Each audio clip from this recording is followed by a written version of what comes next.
Voilà, du coup, ça veut dire qu'aujourd'hui, si tu crois au Seigneur Jésus, tu es un ressuscité, la Bible dira.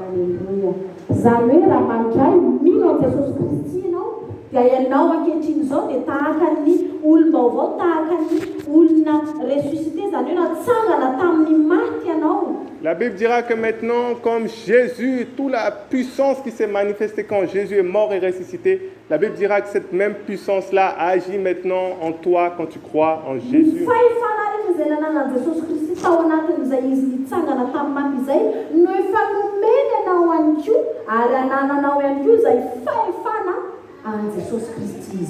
Voilà, on va continuer à lire verset 5. En plus, sur cette Bible-là, tout est bien. Il y a des petites annotations là, déjà. Ça, c'est super, là. La personne qui a cette Bible-là.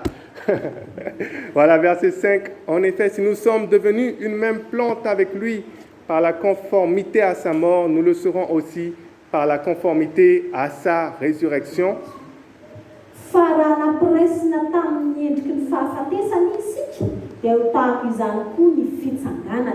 Sachant que notre vieil homme a été crucifié avec lui, afin que le corps du péché soit réduit à l'impuissance, pour que nous ne soyons plus esclaves du péché, car celui qui est mort est libre du péché.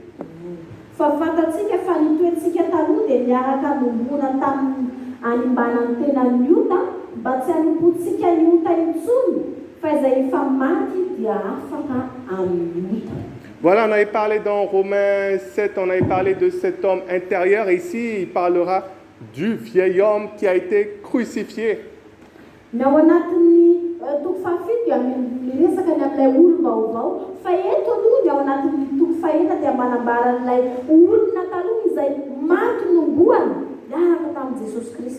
Voilà, peut-être tu as vu le film de Jésus lorsque il est crucifié à la croix, tu le vois souffrir.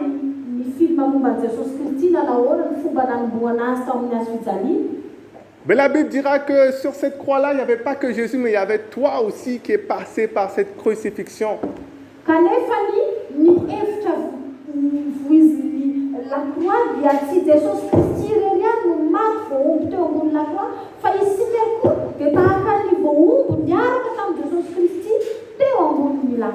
Voilà, la Bible dira que nous tous, maintenant, nous avons été mis à mort avec lui sur la croix.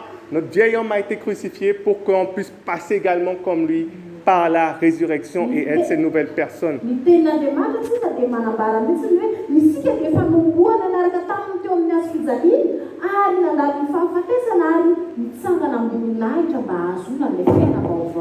Et donc aujourd'hui, la Bible dira maintenant que nous avons la victoire sur le péché, on a la victoire sur la chair.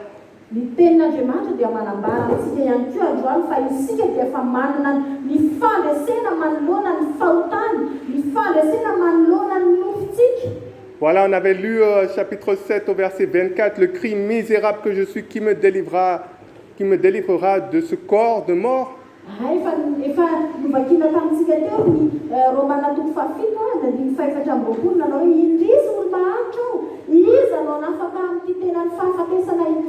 Voilà, il y a beaucoup de chrétiens qui restent bloqués souvent dans cette partie-là, qui se disent moi, tu vois, je suis comme Paul, hein, il ne pouvait pas, moi aussi je ne peux pas, je pêche.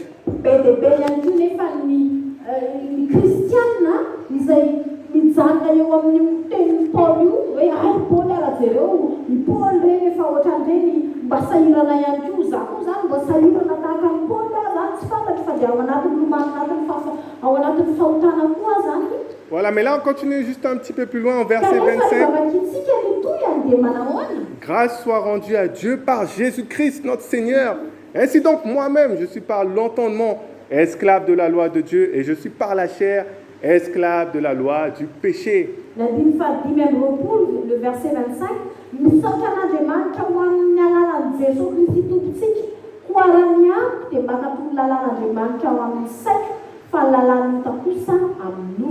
Voilà, on continue, hein, c'est toujours dans la même lettre, hein, un verset après, chapitre 8 au verset 1.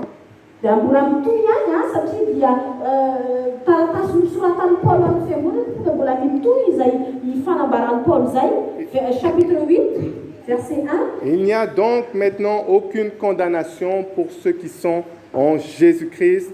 En effet, la loi de l'esprit de vie en Jésus-Christ m'a affranchi de la loi du péché et de la mort.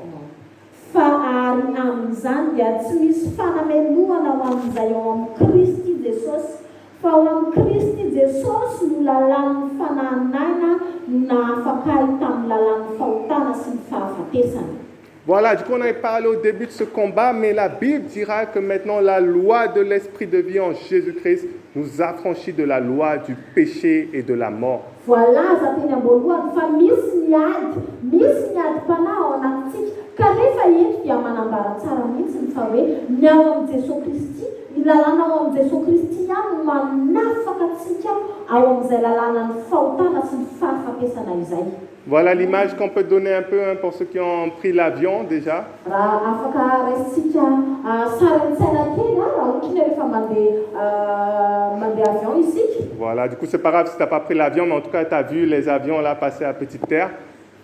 Et on voit que, vous le savez, l'avion il pèse très lourd, plusieurs tonnes, et pourtant il est quand même en haut dans les airs.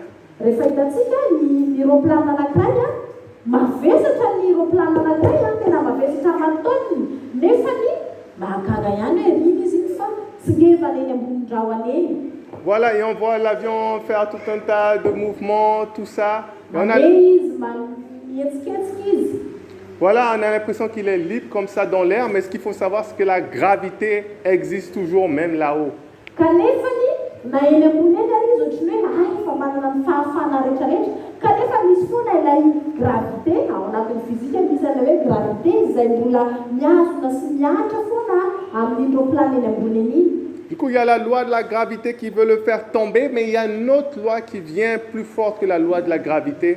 Ny loi de gravité izay misintona ilay aeroplane hidiny ety ambany foana kanefa misy lalàna anankiray koa izay nataony hitazomana ilay aeroplane tsy hienjera ety ambany.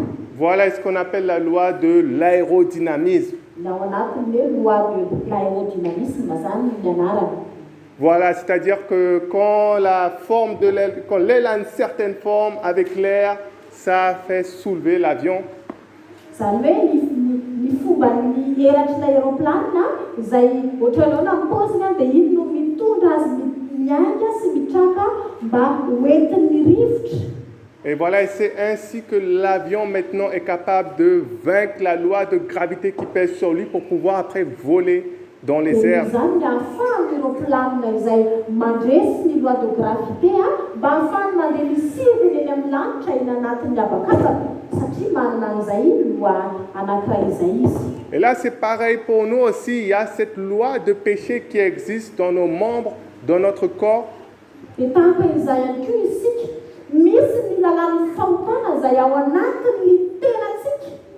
Voilà, qui nous pousse à pécher, qui nous donne ces passions, qui nous donne toutes ces choses pour qu'on puisse tomber. Izay manerantsika hanota izay manosika antsika handeha any amin'ny filana. Mais la Bible dira qu'il y a une autre loi, et ça c'est la loi de l'esprit de vie en Jésus-Christ. Kanefa misy ilay lalàna anankiray, ilay lalànan'ny fanahy izay ao amin'ny Jesosy Kristy. Et ça maintenant, ça nous libère du péché, ça nous libère de la chair, de toutes ces choses dans notre vie. Ary ny lalànan'ny fanahy ao amin'ny Jesosy Kristy manafaka antsika ao anatin'ilay lalànan'ny fahotana lalànan'ny terantsika. Voilà, du coup un petit résumé un peu de ce qu'on a pu dire pour que tout le monde soit bien au clair. Voilà. Voilà, j'espère que tout le monde suit bien le message, que vous comprenez.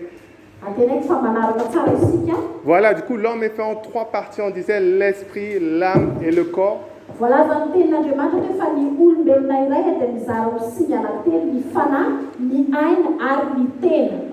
voilà, et bon, souvent, parfois les gens font un peu cette illustration-là. Bon, peut-être qu'on peut le faire. Allez, on va essayer. On va prendre 3 volontaires là. Voilà, on va animer un peu. 3 volontaires, j'ai besoin de 3 personnes là. 3 personnes pour se mettre là. Voilà. Ah, j'ai un très bon volontaire là, voilà. Encore 2 autres personnes, voilà, super. Là. Voilà, et super. Du coup, voilà, c'est ça. Hoentintsika azahoana mazava ihany koa momba izay fampianarana izay. Voilà, du coup, certains, vous connaissez, peut-être certains ont déjà vu ça, les gens ils aiment bien faire cette illustration dans l'église. Betsaka no manao fampianarana tahaka izao mba azahoana mazava koa ny tinona ny ten'Andriamanitra abana any anatin'ny fiangonana. Voilà, du coup, l'esprit, on est en trois personnes, l'esprit, l'âme et le corps. Ao ny fanahy, ny aina ary ny tena. Voilà, et on peut même vous mettre aligné comme ça là. Voilà, comme ça. Voilà, super, voilà. Esprit, âme et corps, vous voyez. Ny fanahy, ny aina ary ny tena. Voilà, du coup, la Bible dira ici que c'est dans l'esprit ici qu'on croit en Jésus, qu'on passe par cette nouvelle naissance.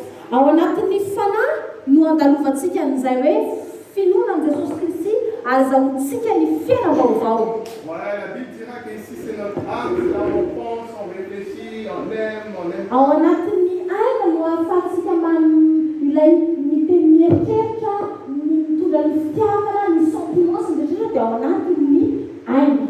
Voilà, et ici on a le corps. Voilà. Eto ny tena. Et la Bible dira qu'au moment où on croit en Jésus, ici, ça devient une complète nouvelle personne. Rehefa mino sy mandeha amin'i Jesosy Kristy ianao, dia ilay fanahy no miova olom-baovao. Voilà, et au niveau de notre âme, on sait qu'il n'y a pas de changement forcément au niveau de nos pensées, mis à part le fait qu'on croit en Jésus maintenant, on veut. Ny fisainantsika dia miova, tsy hoe miova tanteraka mihitsy aloha fa misy ny fiovana amin'ny hoe miova ny fahalalana an'i Jesosy Kristy. Voilà, et au niveau de notre corps, ça aussi, ça reste pareil après qu'on a cru en Jésus. Ny tena ihany koa ny nofo tsy miova manakorakory fa dia mino Jesosy Kristy ny any tena tsy manana fivana tsy misy fivana tanteraka. Voilà, du coup, ici on est en trois personnes et la Bible dira que la partie qui veut faire la bonne chose, c'est notre vraie partie, ça c'est l'esprit ici. Ny ten'Andriamanitra dia manambara fa ity singa anankiray ity ilay teanao ny zavatra tsara foana araka ny sitrapon'Andriamanitra. Voilà, et la Bible dira que par contre, au niveau du corps, il y a une puissance de péché qui existe. Kanefa ny ten'Andriamanitra koa dia manambara fa ny ao anatin'ny tena dia manana an'izay hery izay, manana an'ilay hery izay tiana tanteraka ota foana. Voilà, et ce que je veux que ça soit bien clair, c'est que la puissance de péché, ce n'est pas le corps. Ny tiana tenena zany dia hoe tsy ilay vatantsika ary manontolo ity koa no misy ilay hery fahotana fa ilay tena. C'est la chair. Voilà, c'est pas le corps, mais ça habite dans le corps. Voilà, c'est ça la différence. Tsy ny tena akory fa ilay ota no nonona ao anatin'ny tena. Juste prendre ça par exemple, voilà. Juste prendre ça, voilà un petit exemple. Là, on va dire ça, c'est la chair, c'est la puissance de péché que tu peux tenir, voilà. Et dans le corps, ça habite, la puissance de péché habite avec lui là dans le corps. Voilà, vous voyez? Ity ilay tenantsika, tsy hoe ny tenantsika ray manontolo ity dia ota avokoa, fa ny ota dia mitoetra ao anatin'ilay tena. Voilà, quand Dieu a créé Adam, il n'y avait pas cette puissance de péché, c'était pas là. Satria rehefa nanao an'i Adama sy Eva Andriamanitra, tsy tao anatin'ilay singa ota, tsy tao anatin'ny olombelona ilay ota. Voilà, mais la Bible dira ici, là, au moment à cause du péché, maintenant qu'Adam a pu faire dans la chair, dans le corps des personnes, il habite une puissance. Fa no natanteraka ota i Adama sy Eva dia nitoetra ao anatin'ilay tena amin'izay ilay ota, ilay fahefana manao manota. Voilà, et je pense que le moment où on a beaucoup de défaites en tant que chrétien, qu'on veut avancer, qu'on veut voir la sanctification dans notre vie. Rehefa te handroso isika ao anatin'izay fiainana maha-kristiana izay, nefa isika matetika mahatsapa fa hoe tsy tanteraka dia nefa te hanana fandrosoana lalina ao anatin'ny fiainana maha-kristiana. C'est quand on pense que voilà, la chair là, elle a ses désirs, tout ça, elle peut les envoyer comme ça. Vas-y, tu peux le taper un peu avec ça, voilà. Et là, on voit comme ça, les désirs comme ça de la chair au niveau de notre âme, et on pense que c'est nous. On pense que c'est notre vraie personne. Ny tena isika dia mihevitra hoe ny tenantsika izay mametraka ilay ota, mamindra ilay ota ao anatin'ny fisainantsika. Itsika nefa fa itsika mihitsy.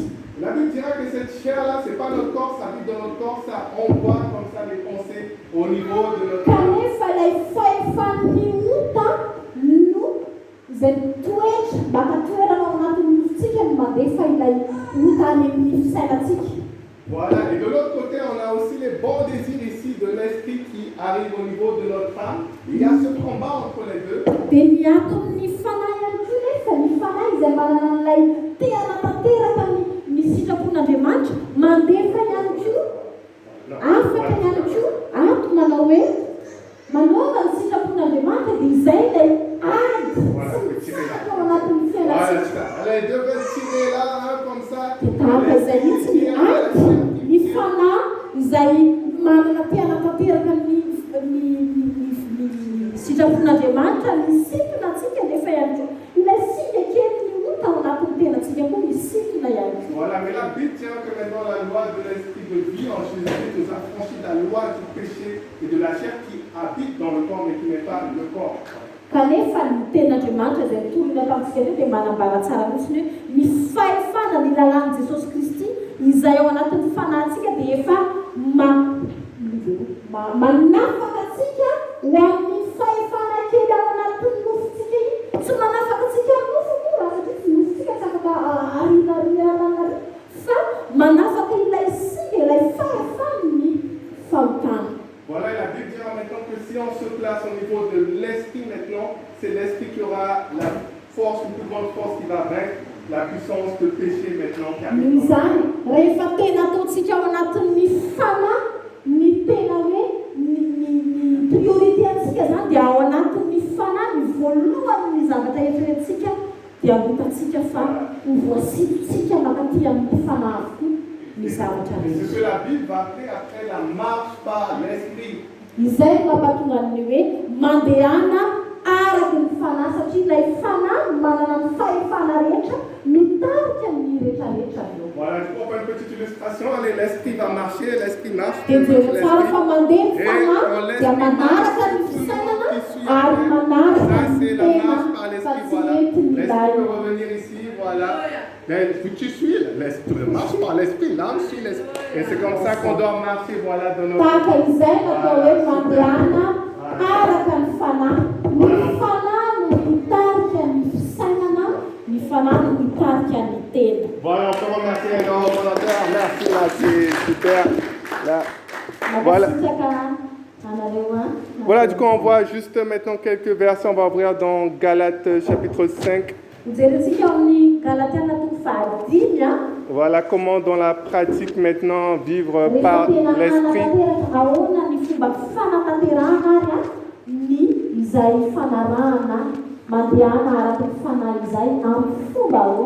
Voilà, à partir du verset 16, on lira, je dis donc, marchez selon l'esprit et vous n'accomplirez pas les désirs de la chair, car la chair a des désirs contraires à ceux de l'esprit et l'esprit en a de contraires à ceux de la chair.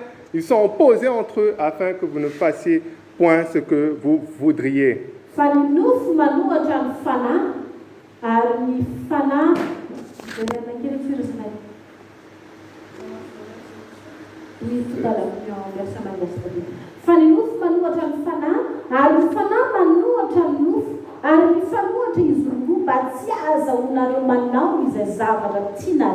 Voilà, et au verset, du coup, c'est ce qu'on disait, que les deux sont opposés, les deux font la guerre comme ça à l'âme.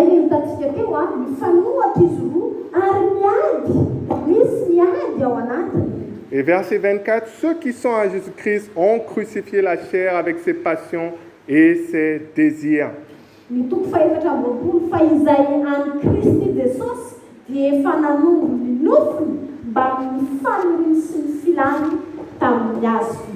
Et donc le travail que Dieu nous demande maintenant, c'est de crucifier cette chair-là dans la pratique jour après jour.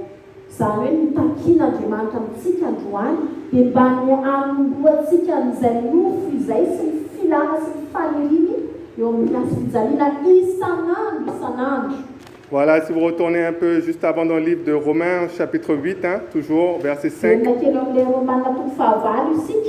Voilà, qu'est-ce que ça veut dire crucifier? On verra ici.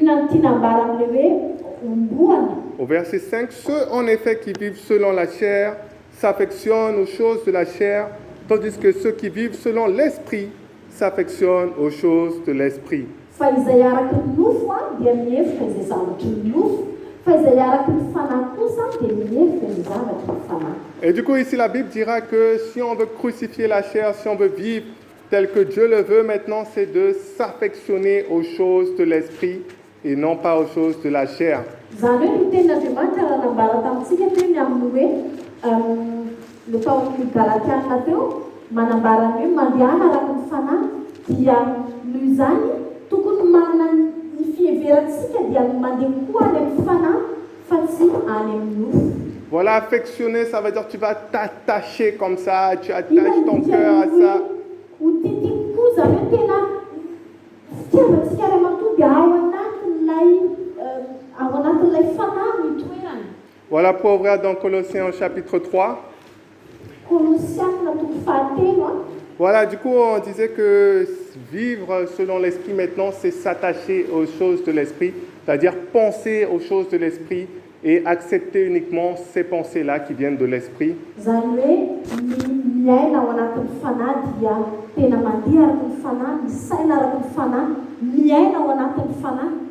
Et ce que la Bible dira, ce qu'on verra maintenant ici dans le verset 1 de Colossiens chapitre 3. Si donc vous êtes ressuscités avec Christ, cherchez les choses d'en haut, où Christ est assis à la droite de Dieu.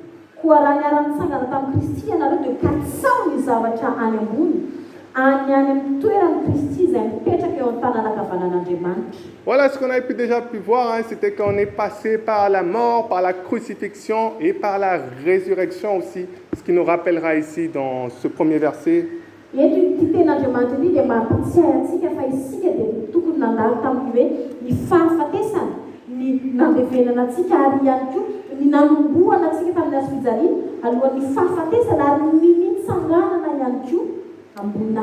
Voilà, et au verset 2, il est écrit, voilà, affectionnez-vous aux choses d'en haut et non à celles qui sont sur la terre. Verset 3, car vous êtes morts et votre vie est cachée avec Christ en Dieu.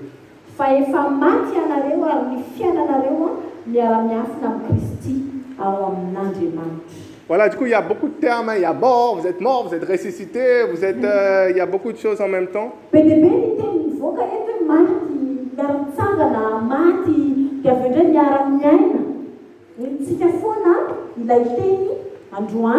Voilà, mais on a pu le lire hein, dans le livre de Romains, dans Romains chapitre 6. On a pu voir qu'il disait, quand il disait mort, nous sommes morts au péché.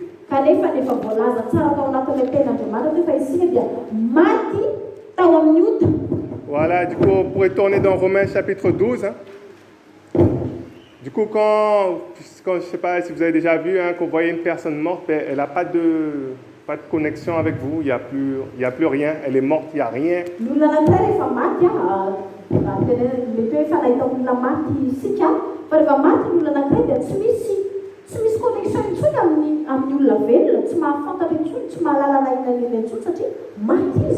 Voilà, tu peux essayer de faire quelque chose, le réveiller, tout ça, mais quand elle est morte, il n'y a rien.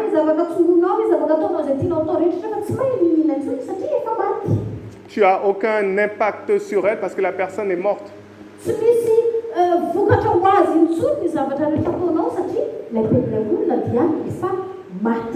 Voilà, et la Bible dira de cette même manière-là aussi, nous aussi, on est morts au péché.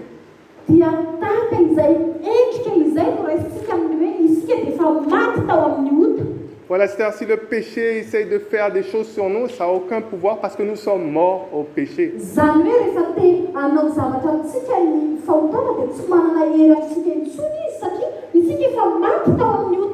Voilà, quand tu as compris que la vraie personne que tu es, c'est la nouvelle personne, c'est l'esprit, tu as compris maintenant que la chair n'a plus aucune emprise, aucun pouvoir sur toi.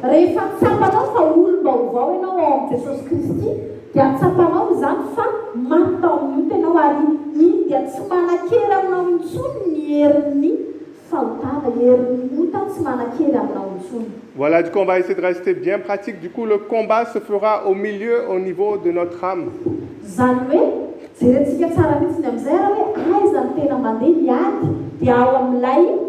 fisaina ao anatin'ilay aina arak'ilay mijerevantsika teo ho anisy teny mianadahy teo eo ampovoany ny tena mandeha miady.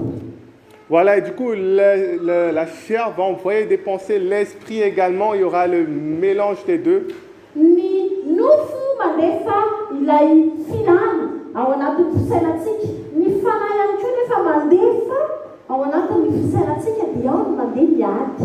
Et Romains ici 12 au chapitre 2, il nous donnera ici le secret comment vivre pour qu'on puisse manifester pleinement la volonté et les pensées de l'esprit. Ary ny Romana amin'ny toko faharoa ambin'ny folo dia manome antsika ny vahaolana hoe ahoana no ahafahantsika ary mandresy mandeha araka ny fisainany fanahy. Voilà, verset 2, ne vous conformez pas au siècle présent, mais soyez transformés par le renouvellement de l'intelligence, afin que vous discerniez quelle est la volonté de Dieu, ce qui est bon, agréable et parfait. Ary aza manaraka ny fanaon'izao tontolo izao fa miova amin'ny fanavaozana ny saina, hamantaranareo ny sitrapon'Andriamanitra da izay tsara sady antasitrahana amin'ny marina. Voilà, du coup ici, il dira que c'est au niveau de nos pensées qu'on devra changer les pensées. Zany hoe ny fomba fisainana miova amin'ny fanavaozana ny saina. Zay ho sisy ny ten'Andriamanitra zany hoe ao anatin'ny saintsika ny mila miova. Voilà, c'est-à-dire qu'au niveau de notre âme, maintenant la Bible nous dira de pouvoir identifier les pensées qui viennent de la chair et les retirer, ne pas les accepter pour accepter uniquement les pensées qui viennent de l'esprit. Zany hoe inona ny dikany ao anatin'ny saintsika ny mila mahafantatra ny hoe hevitra avy amin'ny nofo ve izany sa hevitra avy amin'ny fanahin'Andriamanitra. Voilà, pour ouvrir dans 2 Corinthiens chapitre 10, voilà, un peu plus à votre droite. Ny Korintiana faharoa toko fahafolo. Voilà, 2 Corinthiens.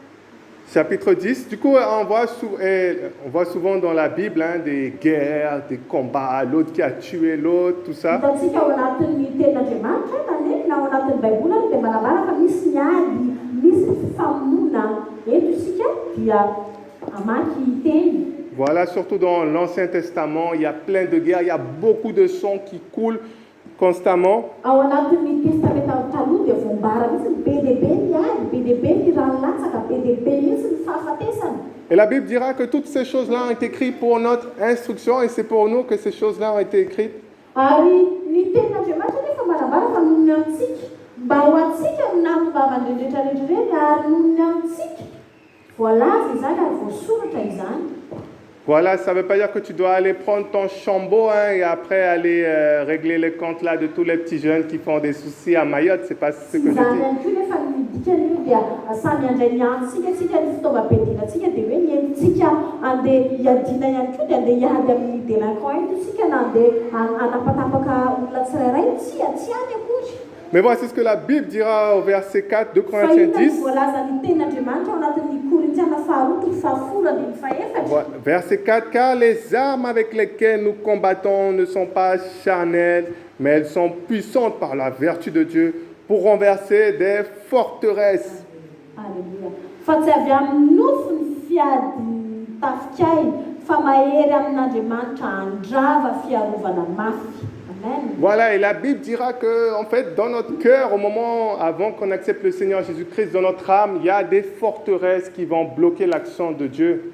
Ary ny ten'Andriamanitra manambara fa ao anatin'ny fontsika dia tena misy an'izay rindrim-be zay rehefa handray an' Jesosy Kristy isika, misy mipetraka izay rindrim-be zay izay tsy alaiky ny andraisantsika an' Jesosy Kristy. Voilà, verset 5 qui nous détaille c'est quoi ces forteresses. Ny toko fahadimy dia manambara hoe inona avy ary zany rindrina zany tena hoe manakana antsika izany. Nous renversons les raisonnements et toute hauteur qui s'élève contre la connaissance de Dieu et nous amenons toute pensée captive à l'obéissance de Christ. Famandrava ny fisainana sy ny zavatra avo rehetra izay atsangana anohitra ny fahalalàn'Andriamanitra izahay ka mababo ny hevitra rehetra anaitany Kristy. Et c'est ce que la Bible dira qu'on doit faire chaque jour. C'est au niveau de nos pensées d'accepter uniquement ce qui vient de l'esprit.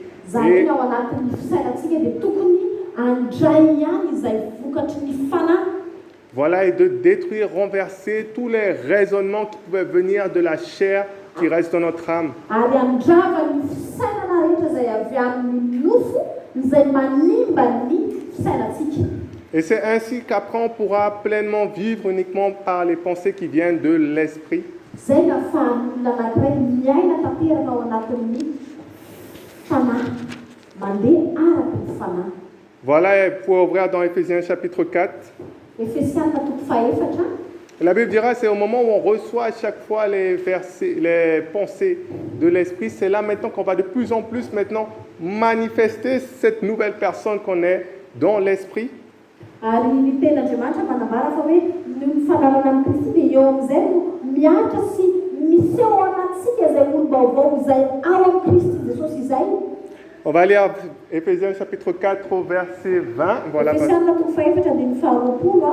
Mais vous, ce n'est pas ainsi que vous avez appris Christ, si du moins vous l'avez entendu, et si conformément à la vérité qui est en Jésus, c'est en lui que vous avez été instruits à vous dépouiller par rapport à votre vie passée du vieil homme qui se corrompt par les convoitises trompeuses, à être renouvelé dans l'esprit de votre intelligence et à revêtir l'homme nouveau, créé selon Dieu dans une justice et une sainteté que produit la vérité.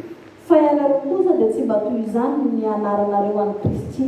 Raha izy tokoa no renareo ka tao aminy no nampianarana anareo araka ny fahamarinana izay ao amin'i Jesosy, mba hianareo ny toetra taloha araka ny fitondran-tenanareo fahiny izay miasimba araka ny filan'ny fitaka, fa mba ho avozona kosa ianareo amin'ny fanahy ny fisainanareo ary mba ho tafianareo ny toetra vaovao izay miforonina araka an'Andriamanitra amin'ny fahitsiana sy ny fahamasinana momba ny fahamarinana. Voilà, du coup, je réponds directement à la question combien de nature on a. Hovaliana ny fanontaniana zany amin'ny hoe. Voilà, parce qu'ici, vous lisez au verset 22, le vieil homme, et après au verset 24, il parle de l'homme nouveau. Hoe isika zany dia olona misy karazany firy zany hoe satria voalaza eto fa natao amin'ny verset toko faharoapolo dia miteny hoe ny toetrareo taloha dia ianareo taloha dia avy indray misy hoe ianareo vaovao. Voilà, parce que parfois on parle avec certains, ils nous diront aussi, hein, voilà, j'ai fait tel péché, mais ça c'était mon vieil homme, je vis selon le vieil homme, c'est mon vieil homme qui ressurgit, voilà. Misy koa ny olona nefa no miresaka rehefa miresaka izy dia hoe ay nanatanteraka fahotana anankiray dia ay zany satria ilay toetrako taloha indray no indry fa mivoaka. Voilà, du coup on disait au début, hein, quand tu es baptisé, hein, tu es mort en Jésus-Christ, du coup tu es plongé dans l'eau et du coup le vieil homme, ben voilà, il est dans l'eau. Kanefa niaraka nitoriana tamintsika teo dia hoe rehefa natao batisa ianao a dia natao tao anatin'ny rano, ilay toetranao taloha iny dia nalatsaka tao anaty rano, tokony tsy mipoitra fotsy fa mijanona any anatin'ilay rano. Voilà, et la petite blague que certains diront, c'est que voilà, mais le vieil homme sait nager, voilà, il sait nager. Nefa misy blaza mba le blague ay eny efa ilay toetra taloha koa mba mamilomano eny izy dia manenjinenjika